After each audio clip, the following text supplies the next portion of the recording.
Hello, hello, ladies and gentlemen. This is your girl Mitzi, and this is Mitzi. Let's think about it. Today we are thinking about ghost and Buddhism. Yes, a combination that you wouldn't be thinking about, but today that is exactly what we are thinking about. So, with that being said, I'd like to welcome my special guest, Sadhu. Thank you so much for coming onto my show, sharing your time and your perspective with me. I am excited to dive in. So, let's go ahead and dive in and just break up these two topics, and then we could bring them in all together. So, what does what does that make you think about when you hear the word ghost? Uh, I mean, that's kind of a loaded question. In general, when I think about ghost, I think about work. Interesting. And when you think about Buddhism, what does that make you think about? It's just my overarching community at this point. I live in Thailand, so I'm very immersed with it. Even if I didn't want to be, it's just part of the culture. Yeah, most definitely. I hear over there it's very it's just normal. You know what I mean? It's just like normal day to day, just walking past the temples, just seeing people praying, just seeing the buildings. And I mean, everything is just as if out here in America, you would just see people see buildings and things like that. It's just a normal day over there in Thailand. So it is interesting that you say work. Um, so I have to ask you, when you say work and you think of ghosts, I don't want to dive in so much into that yet because I really want to know, when did you first experience a ghost? I experienced something other than a ghost younger. I experienced my first ghost later on, and it was spirit of a friend of mine who had passed away when we were in high school, and it wasn't a very positive encounter. And that was the first time that I met a ghost that was not only showing itself in phenomena wise, like undeniable, like not I think I hear a ghost, I think I see a ghost. No, like there is actually a ghost up in this house. Like, but it was more troublesome because it was threatening behavior, and it was very much so not how my friend was. And this was someone that hadn't been able to come to grips with the reality of how they passed, which was a very violent nature. And this was someone, in the essence of who they were, that had become corrupted. How old are you? You said you were very young, but what is very young for you? Because you already seem young already. I'm So, 34 now. But I was around 17 when that happened. oh, okay. Okay, I see what you're saying. I mean, I've always experienced ghosts. I think my first encounter where they were just actually there, where I was living in an apartment with my mom and my sister, and you know the movie Grudge? You remember the movie Grudge? Yeah. Yeah. Okay, so um it kind of reminded me of that little boy because he would look like him. He would always watch me from a distance. And whenever I was alone, he would try to come and bother me, but I know that I have more power than whatever spirit that's in the spirit world. So I know how to handle myself even at a very young age. I think I was like 13 years old at the time. And I like told it to leave and then it left, but it always lingered around and always followed me in the apartment because it was just curious because one, I noticed him. Two, I told him to leave. And three, he was just amazed at the fact that I can see him. You know what I mean? Because sometimes they can be amazed at the fact that you can see me, and I'm just like, yeah, yeah, I can see you. You're there. Is it? I mean, for your line of work, I mean, what exactly you mean when you do work now? I mean, now that we kind of got an idea. Well, for example, on the 24th I'm going to be going and seeing one of my teachers who is just getting back from Japan. And he's known as the famous Ghost Master of the North up here in Chiang Mai. And he lives in the Charetanan village, like out to the east a little bit. So I go out to him and make lamku, which is like an offering for the teacher. And in the offering, so he's I'm also known as Najarn, which is like a shaman in the traditions of Thai animism. But he's a very, very famous Ajarn specifically for ghost magic. And when you bring a lamku, what this will consist of is there will be fruit, there will be tobacco, alcohol, usually like betel nut, and you'll have incense, candles, a bit of money as well, and flower garland, etc. But what's interesting is you don't give the alcohol and the tobacco to the master. It's actually going for the spirits, and they will open it and they will prepare it for the spirits. And this is because in the animistic traditions of Thailand, ghosts are ever present, and you either appease them and you work with them, or you fear them. That's pretty much the role in society that they play. You have to acknowledge them. Yeah, I see what you're saying. I see what you're saying. At some point you have to acknowledge them because we are combined. I mean, the spirit world is along us with us in our natural world, and people don't think of it like that. People don't realize how our world is so quick and so small compared to what's out there. You know what I'm saying? And for someone who does what you do, I guess I have to ask you, does your faith in Buddhism keep you grounded? Well, I mean, I wouldn't say that I have faith. Buddhism is a spiritual science. Uh, it's a practice and an exploration that can be done alongside, Christianity and Islam and many other, practices of faith based like religions. For me, Buddhism is more or less an aspect of life, or a pair of glasses that I prefer the tint of better for perspective and understanding.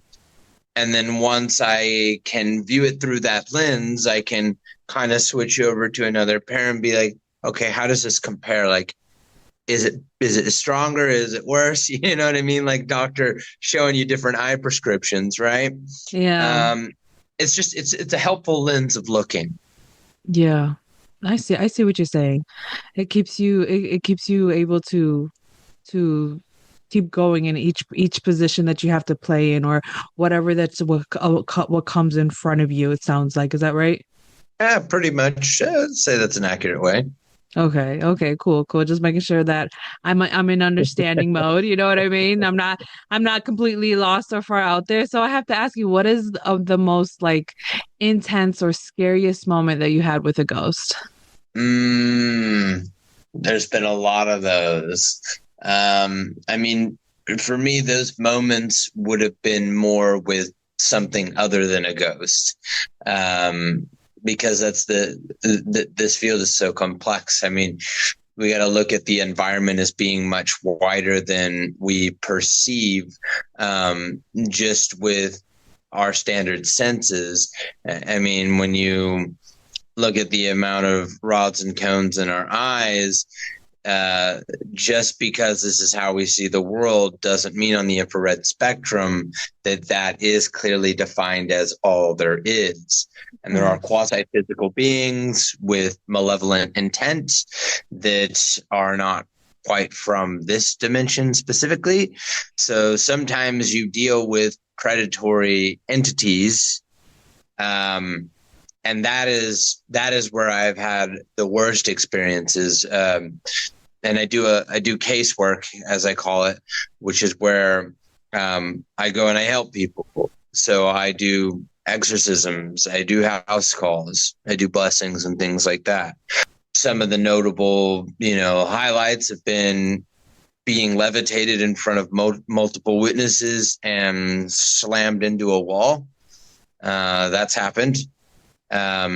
Being choked by someone half my size who was being held down by two very big people as we were praying over, and they just, boom, knocked him over and right to my throat. I mean, I've had my own endurance of mental takeover, which has been the stuff of mental health nightmares.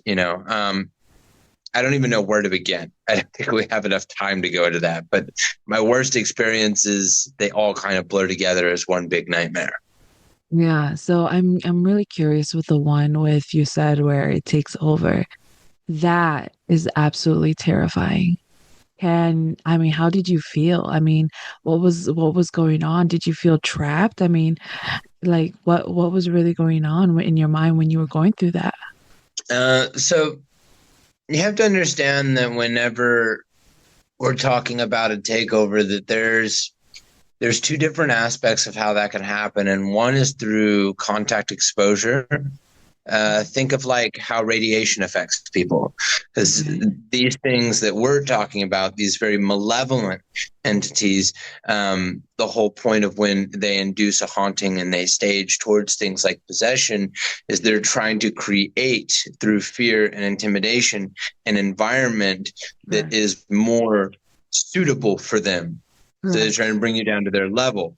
So Mm-hmm. continued exposure with them, or going in and getting in deeper rapport with them to eject from the home, well, sometimes that contaminates you, and it Mm-hmm. can infect you through um, what people would define as psychosis, Okay. uh, derealization.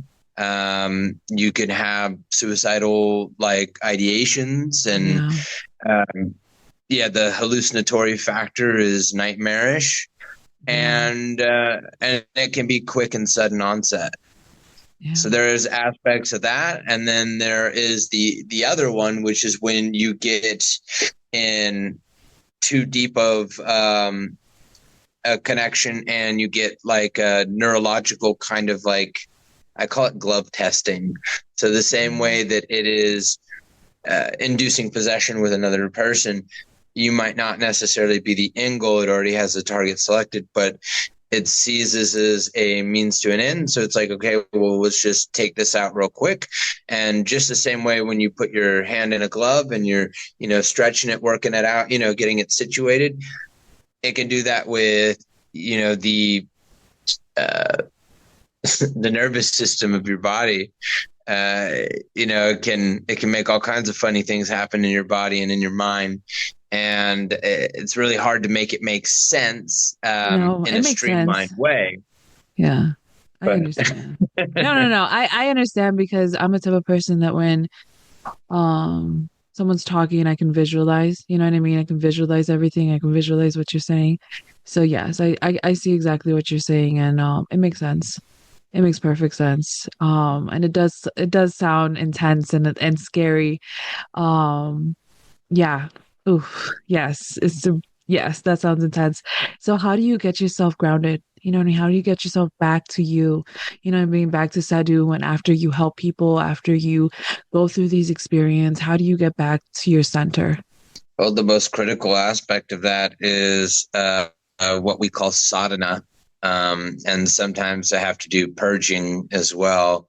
When I do purging, this is kind of um, a forceful rejection of energy, of toxin, really, in the system. And I have processes for that. But my main thing is a daily sadhana that focuses on three different things, and that is cultivation of energy, renewal or cleansing of energy, as well as kind of strengthening, be the equivalent of like lifting weights spiritually. And my sadhana also creates like protective warding, because I'm going into a state of heart coherence, and that which is in a higher vibration, things that are not within union with that are either going to sync up and get in line, or they're going to be repelled. My sadhana is usually composed of qigong, breath work, and some aspects of like gratitude meditation as well. Oh, okay. Yeah. I mean, I can see how that can really help you get back to center, realign yourself, and most definitely like bring back your peace. You know what I mean? Bring back your peace with going through all that, because man, you have to remind yourself that you have that, and you have to kind of like stay sane. Stay sane, because when you go through those nightmares, when you go through those torments, when you go through those type of things that, these entities can bring upon you. I mean, you really have to identify and separate yourself from reality and what is make believe. You know what I mean? Because not really make believe, but it's like they plant, like it's like planting seeds. You know what I mean? And you have the right, It's you have the illusionment. ability. Yeah, there you go. That's the word. I couldn't find it, but thank you. So, yeah. Oh my goodness, I feel like we could talk about this on, but I feel like time is catching up to us. So I'm really sad. Oh, goodness, we're gonna have to make another excuse for to bring you back onto the show, Sadhu, because we are having a good talk. So to start wrapping up the show, what can be some lasting words to keep us all thinking? I would say that whatever it is that you find yourself interested in, as far as like a spiritual practice, or even something that you wouldn't necessarily consider spiritual, but just something you're passionate about, the first thing I always invite people to do is to try and evaluate the intentions of what they're seeking, what they're trying to do. Whether it's like you're trying to be a dancer, or you're trying to be a meditation teacher, etc. What are the intentions behind what you're doing, and are you feeding those intentions? We're not talking about positive or negative. We're talking about the overall intentions. Are you feeding them, or are you blindly following something by passion? And I think when we put thought into the intention of what we're doing, we can get a greater result because we have a clearer path of where we're going. Absolutely. Thank you for saying that. Thank you for bringing up intentions, because I have yet to come across somebody who brought up intentions.